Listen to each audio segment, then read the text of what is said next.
Is the border fence going to get built or not? Well, that's what a lot of Americans wonder after Congress voted to build it. But now Congress needs to pass the SAVE Act to fund the new immigration agents, the judges to hear immigration cases, and the plan to make U.S. employers verify legal status. The trouble is, 41 members of Congress who technically are co-sponsors of the SAVE Act are actually blocking it from getting voted on. Why? Representative Bilbray of California joins me live. He serves as the chair of the Immigration Reform Caucus. Thank you for being with us. I'm honored to be with you. Well, you know, I know that you need 218 signatures to bring the SAVE Act to a vote. You're 33 short. So why are these 41 members who already signed onto the bill not willing to sign the discharge petition to get it voted on?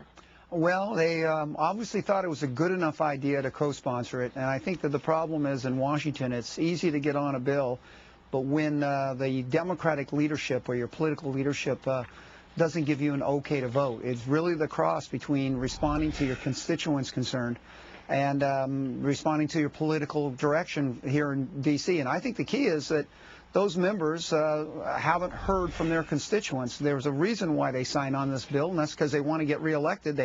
Because their constituents want this done.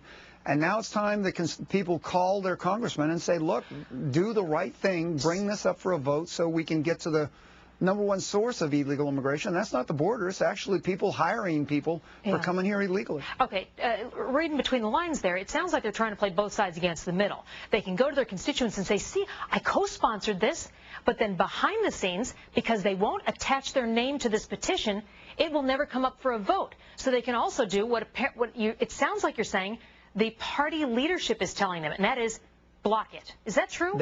And that is the bait and switch, and this is where oh, that makes me mad. They really have to prove that they're willing to vote with their constituents and not sell out to political pressure from Washington. Who's doing it? Who do people need to contact? Yeah, you need to really call up and see if their member of Congress has signed on to the SAVE Act and has signed the petition to bring the SAVE Act up. And it's a very moderate bill, Edie.